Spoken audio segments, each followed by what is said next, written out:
Hello everybody and welcome to our next session. This is the third session in our Advent studies, and this week we are going to be thinking about Colossians chapter 1 verses 15 to 20. Colossians 1 15 to 20.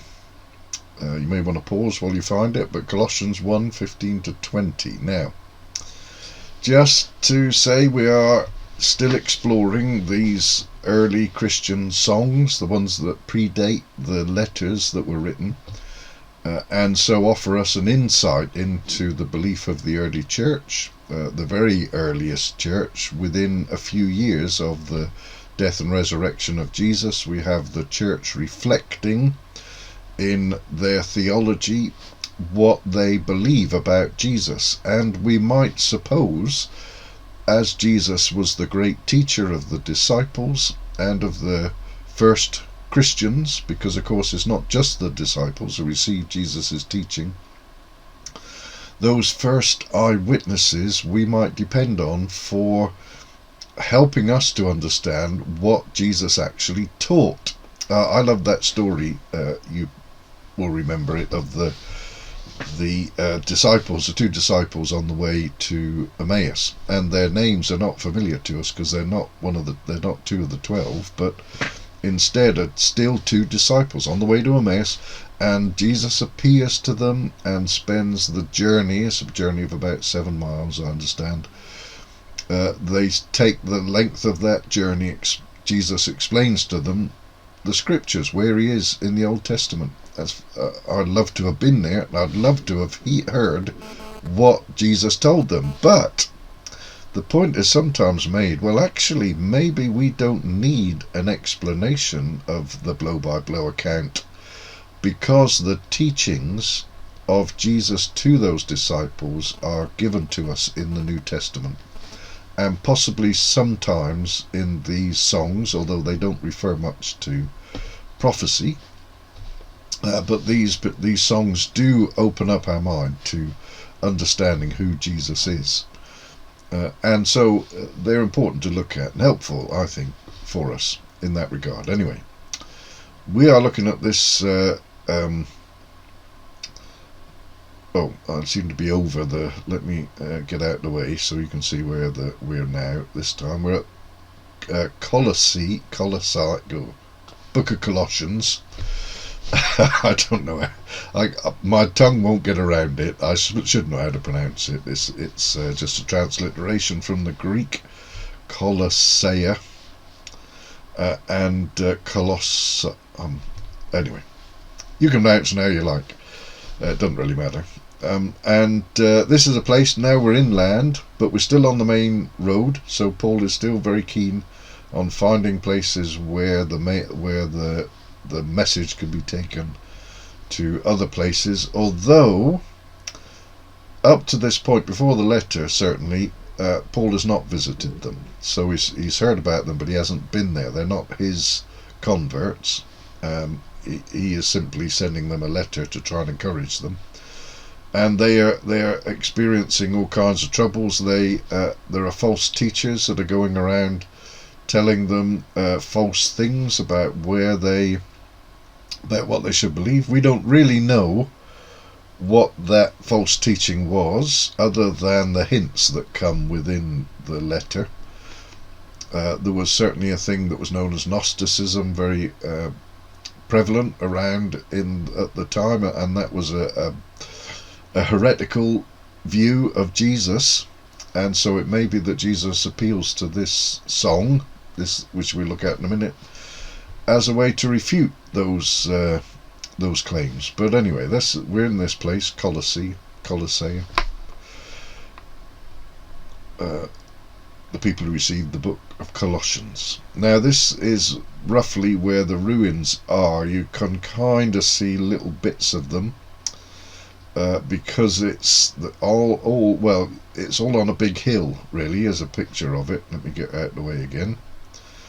And you can see there's the temple, the Acropolis, there's the amphitheatre, and the marketplace, the Agora, there. It's a reasonably big place, but not enormous. There are you can see the extent of it. It's on a mound, what in Israel would generally be called a tell, because when people live in an area for a long time, the ground gets kind of built up as they throw out their trash and as they dig new places, dig wells and all kinds of things, just leave rubbish lying around. The sides grow up, and over the years it turns into a bit of a hill, and that's what we see today when we explore it. Now, I've also got, you can see a couple of coins here. This is coins that were excavated in the area, and you can see on the right hand side that this is a time when they are worshipping the Sol Invictus, the unconquered sun. So that's who that is there in his chariot that he rides across the skies, and you can see the beams coming out of his head. That's the unconquering sun. Now, let's go to the reading. Now, what did I say it was? It was Colossians 1:15 to 20. Colossians 1:15 to 20. The Son is the image of the invisible God, the firstborn over all creation. For in him all things were created, things in heaven and on earth, visible and invisible, whether thrones or powers or rulers or authorities. All things have been created through him and for him. He is before all things, and in him all things hold together. And he is the head of the body, the church. He is the beginning and the firstborn from among the dead, so that in everything he might have the supremacy. For God was pleased to have all his fullness dwell in him, and through him to reconcile to himself all things, whether things on earth or things in heaven, by making peace through his blood shed on the cross. Okay, so again we've got the cross making an important appearance, as it were, in this letter. Let me just check that we've got it all. Yes, I thought I might have spanned it over 2 pages, but I didn't. So anyway, and we've got here a description of the pre-existent Christ, who is described as the firstborn over all creation. Now again, we have to be careful with this, because it's not saying that Jesus is the Son of God, as in that he was born from the Father, and therefore has a kind of father-son relationship. Well, he does. Oh, it gets so complicated. But hopefully you understand here that it's not. Oh, well, let's move to the next page, because this, you can see it a bit bigger.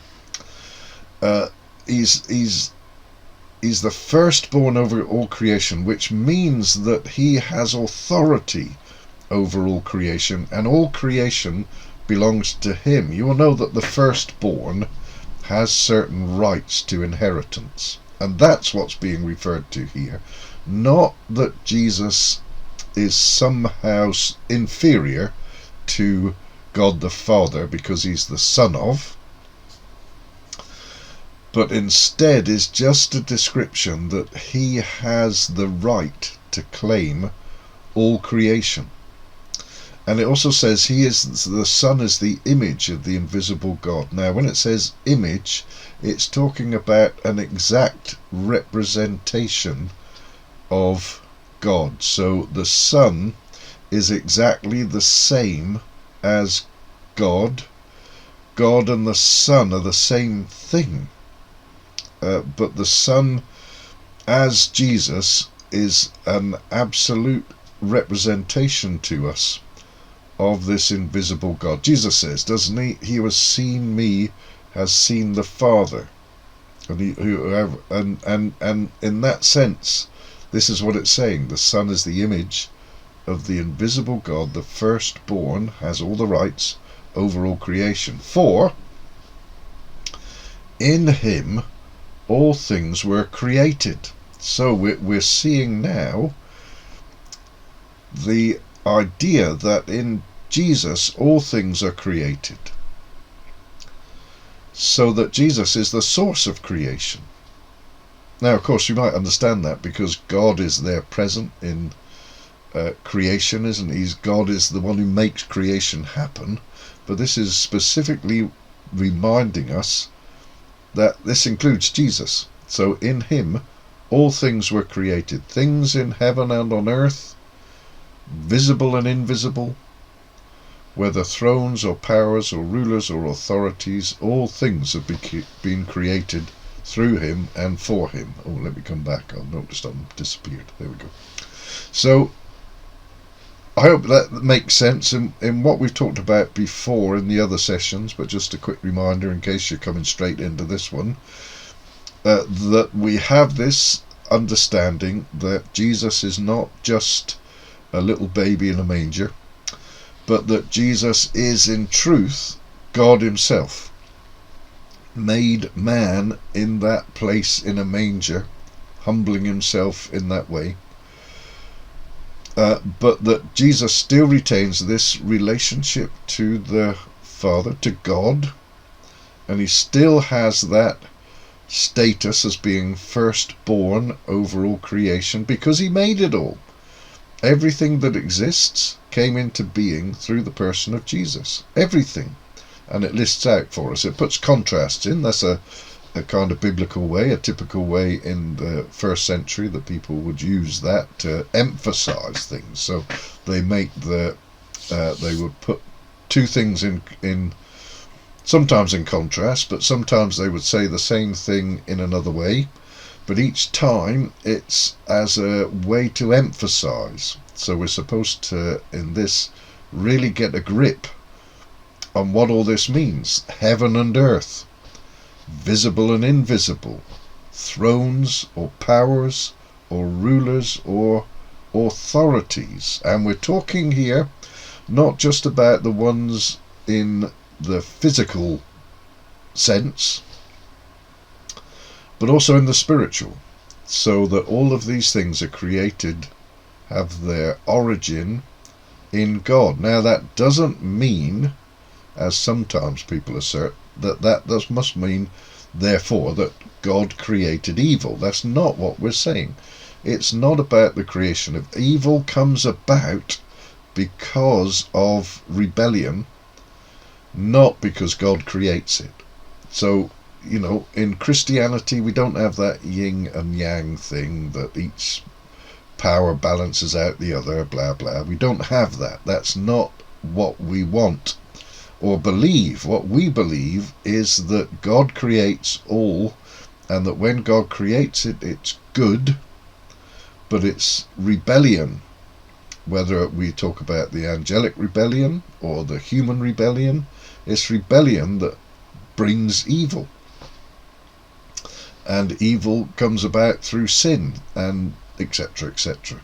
So in the realms of Star Wars, if I can put it this way, and this is where Star Wars fails, it's not the forces of light and the forces of darkness, and one balances out the other, and that you have to have, if you're going to have a Jedi, you have to have a Sith, all this kind of stuff. No, what we say, what the Christian idea is that we're aiming for good, and that one day God is going to make it so that everything is good. When he makes a new heaven and new earth, does away with evil. It's an end of evil, and everything now is good. So that's what we're aiming at. That's what we're supposed to keep in our mind, and that Jesus created it that way. But within that goodness, there is the creation of thrones, powers, rulers, authorities, and even though some of those things have gone wrong, gone bad, Jesus is still in charge of them. Of course, it raises questions, and we don't have time to explore. You might want to think about it, but it raises questions about our own governments and the way that things are, and that God creates this sense of order in the world, so that we will have leaders, people that we follow, but what right do they have to that leadership? And that leadership is supposed to be pure and good, and usually it isn't, just because we're sinful people, and we all, every leader has their problems. So but we have to bear that in mind when we think about, well, Jesus created it, but that doesn't mean to say that it's all going to be perfect and good now, because sin enters into the equation. Anyway, kind of getting off topic. Let's get on to the next bit, next passage. So it says, he is before all things. We've heard that kind of language before. And in him all things hold together. So it's also telling us that Jesus didn't just create and let go. So that's what's known as a deist view, that God created everything and then just left it to run and does not engage with it anymore. Well, Christians don't hold that view. We are not deists. We are theists, because what we believe is that once God had created everything, he takes a very active role in the way that things move from that point on. And that's what the Bible is full of, stories of how God engages with humanity. And of course that's what Jesus is about. That is Jesus's whole existence, is God coming to be with us and to lift us out of the situation that we got ourselves in through his own self-sacrifice. And so we believe that God sustains everything, so that he is the beginning and the firstborn from among the dead, so that in everything he may have supreme... Oh no, I've lost it. Here we are. That's it. All things, in him, all things hold together. That's what I'm trying to say. Forgive me. In him, all things hold together. So Christ is still active in what is happening and in the world. And he is the head of the body, the church. Kind of obvious, but is worth stating because people seem to forget this a bit too easily. He is the head of the church. It's up to Jesus what happens in the church, not us. It's not the church council's decision. It's not the minister's decision. It's not whoever, the one who speaks the loudest or who's the most awkward. That's not who's in charge. Jesus is in charge. And if you're one of those people who thinks the church revolves around you, you really need to hear this, that Jesus is in charge. He is the beginning and the firstborn from among the dead, so that in everything he might have the supremacy. So we've got that here. He is the firstborn, so again he inherits everything that is important from God, but he's the firstborn now. So Paul is kind of using the same language, but in a slightly different way. Firstborn before, he's the inheritor, he's the one who has everything. Now he is using the same word, but he's trying to help us understand that Jesus is the one who rises from the dead and who therefore has the right to offer that to us, so that in everything he might have the supremacy. So hopefully that makes sense. I'm kind of running out of time here. So for God was pleased to have all his fullness dwell in him, and through him to reconcile to himself all things, whether things on earth or things in heaven, but by making peace through his blood shed on the cross. So the crucifixion is the bit that brings us peace. And when it says God was pleased to have all his fullness dwell in him, well, we're talking about the incarnation, about that Christ in the manger, that little baby. God was pleased to have all his fullness, so God is pleased to do this, and through him, that is Jesus, to reconcile to himself all things, whether things on earth or things in heaven. and through the cross. Wonderful. Okay, anyway, we need to come to the questions.